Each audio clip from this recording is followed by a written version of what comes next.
Sa ito nangyayari ngayon, nawala ng political leverage actually ang Senate President kung wala talaga siyang mayorya o tabla nangyayari sa kasalukuyan. Isa nag-expect ng drama. Ang habol ng tambayan ay pamumuno. At hindi dapat parinigan kundi paglilingkod sa bayan. Pilipinas, gising na! Kahapon po, inaresto si Senador Jinggoy Estrada para sa kasong plunder. Samantala, patuloy pa rin hinahanap si Senador Bato de la Rosa. Ang bilang ng majority at minority sa Senado, 11-11. Deadlock po. Ano na kaya mangyayari sa Senado? Yan ang ating lilinawin at hihimayin. On record, sa unang hearing. At kaugnay po niyan, makasama natin ngayong umaga, Attorney Severo Madrona Jr., Professional Lecturer sa UP National Center for Public Administration and Governance, UP NCPAG. Attorney, good morning. Welcome back. Good morning. Yes, Ivan. We are on record now, Attorney. 11-11 na. Tulad na nabagit natin, ang hatian ng majority at minority. At tanong ng marami, ano na mangyayari sa Senado? Patuloy pa rin naman gagawin ng mga senador yung kanilang tungkulin. Although, ang problema ngayon, hindi na usapin ng majority-minority, kundi magkakaroon ng mga alliance building, at magkakaroon ng compromises, at magkakaroon ng mga swing votes actually, upang makuha kung paano yun. So, magiging mahirap actually ang usapin paano ipasa ang mga legislative actions mula sa Malacanang halimbawa at mula sa Kongreso kasi nga dahil dito magkakaroon ng mas maraming internal na negotiation sa loob ng Senado. Yes. Pakipaliwanag, Attorney, baka para maintindihan ng mga kababayan natin. Sinabi kasi ni dating Senate President Franklin Drilon, parang a king without a kingdom, si SP Cayetano, with these numbers. Ano? Gaano ba kahalaga ang pagkakaroon ng higit sa minimum majority? Ideally nga sana talagang parang outliers na lang yung minority eh. Parang solid almost yung Senado. Ang Senate President kasi hindi lang siya namumuno sa mga sesyon. Ang kailangan niya ng mas maraming boto o maraming suporta sa mayorya para maisulong yung legislative agenda na kanyang gustong isulong. Halimbawa, mapanatili yung committee structure at yung kanyang liderato. So, sa ito nangyayari ngayon, nawala ng political leverage actually ang Senate President kung wala talaga siyang mayorya o tabla nangyayari sa kasalukuyan. Why is it important? Yung political leverage na sinasabi ninyo? Kasi hindi niya mapapanatili ngayon kung hindi maisulong ang kanyang agenda. At yung maipasa halimbawa, yung mga priority legislations na gusto halimbawa ng kanilang grupo, ng caucus nila na gustong maipasa sa Senado, may hirapan sila ngayon. So they need to compromise sa minority o sino mo makakuha na suporta. So magiging sabi nga, parang coalition building ito, alliance building ang mangyayari. So tama yung sabi ni Senator Drilon dyan, talagang wala ka halos kingdom dyan. Bakang namumuno ka nga, pero wala ka namang kakanyahan actually na talagang ipalakasin ang inyong mga agenda sa loob ng Senado. Sa isang statement kagabi na inilabas si SP Cayetano nung para sabihin niya na hindi na sila attend sa session, ang sitwasyon daw ngayon ay usapin ng independence ng Senado, Attorney. Valid ba yung puntong ito ni SP Cayetano? Valid naman ito na actually sabihin na mayroong ang constitutional may separation tayo, may checks and balances halimbawa. Yes. Ngunit pag sinabi mo kasi yung mga issue ng arm twisting, political pressure, kailangan ng taong bayan actually dito ng matibay na ebidensya. Meron nga ba? Kasi kung wala naman, ito ay masabi lang natin, umiiwas ka lang sa tungkulin mo sa bayan na paglingkuran at gumawa ng legislasyon o ng mga batas na kinakailangan ng taong bayan. May nabasa akong post kahapon eh. Parang yung ginawa ng majority kagabi na binoycott, parang it's a dose of the minority's own medicine na ginamit naman nila nung Friday na nag-walk out.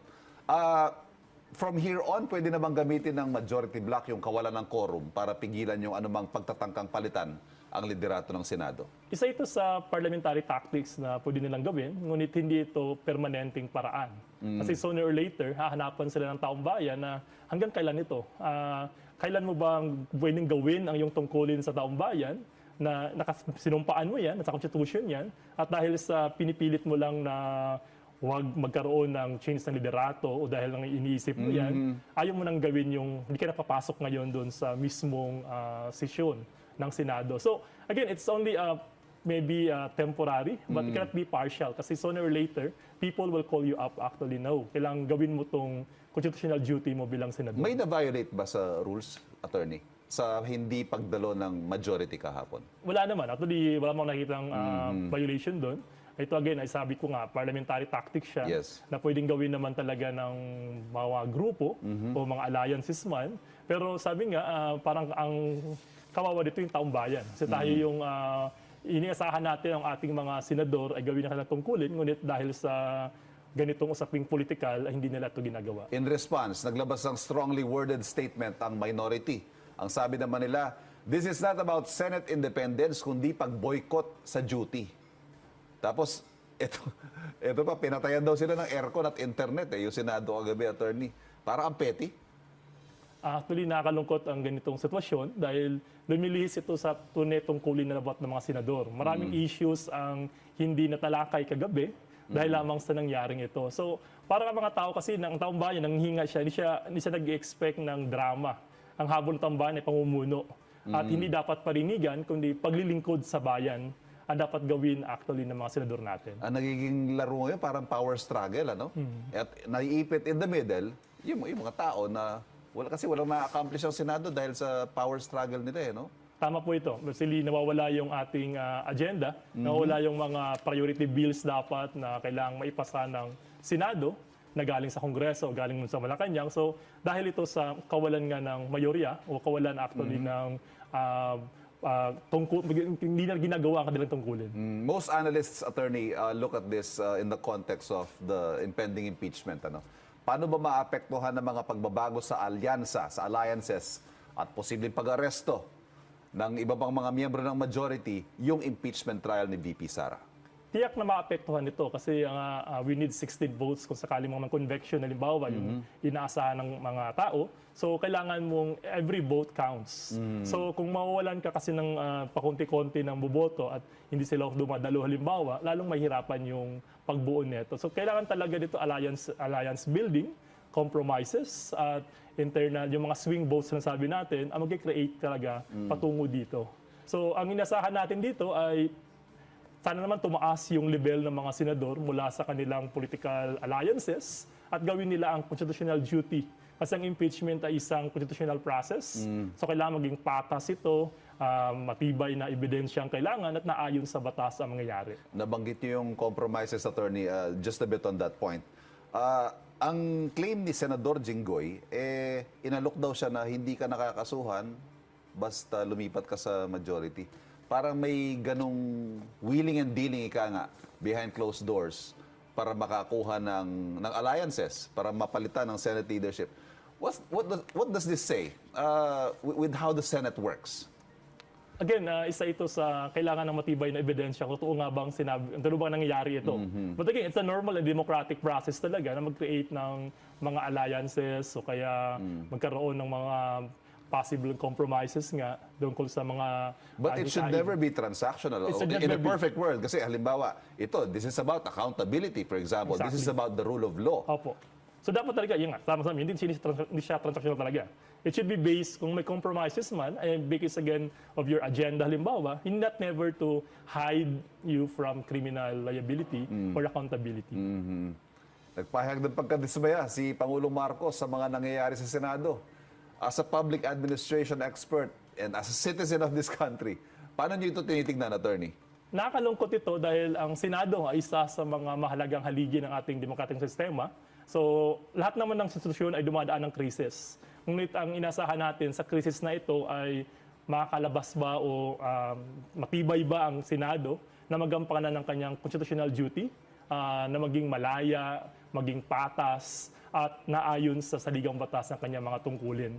So, kung hindi niya nagagawa nito, ito ay isang malaking hamon para sa ating mga senador na gawin ng kanilang tungkulin na ayon sa saligang batas para maging isang matured ang isang institutional na politikan.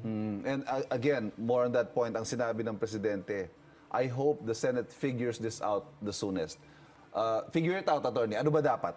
How should the Senate settle this, or how should the Senate move forward from the public administration point of view? I think they have to reorient themselves on or make them realize again ano ba talaga ang kanilang tungkulin na ayon sa Constitution. Maliban sa kanilang mga political alignments, maliban sa kanilang Personal interest. personal interests, kailangan nilang gawin ang anumang tungkulin na pinusumpaan nila sa taong bayan. So, I think ito yung kailangan nilang i-rediscover or muling tuklasin sa kanilang mga sarili at para po magkaroon ng maayos na pamamalakad sa Senado mismo. Para naman sa taong bayan na naghalal sa kanila, paano ho ba dapat tignan ng mga mamamayan ito? Ito again ay isang demokratikong tunggalian. So sa isang demokrasya, normal naman actually ang magkakaroon ng ganito mga hindi pagkakasundo-sundo. Yan ang isang ehemplo ng isang demokrasya. Ngunit dapat you can move on beyond your personal interests and vested interests upang gawin pa rin ang iyong tungkulin. So, ang taong bayan, sabi ko nga kanina, ay namihingi ng maayos na pumumuno at maayos na paglilingkod sa ating mga senador. At bantayan niyo po yung mga binoto ninyo, paano ang kanilang nagiging actuations ngayon, paano ang kanilang nagiging behavior, how are they fulfilling the duty that they promised na i-fulfill nila nung sila'y nangangampanya sa inyo. Tama po yan. Attorney Madrana, sir, thank you very much Salamat for joining po. us. Thank you po. Ang mga isyong pinag-uusapan, lilinawin at hihimayin natin yan on record sa unang hearing.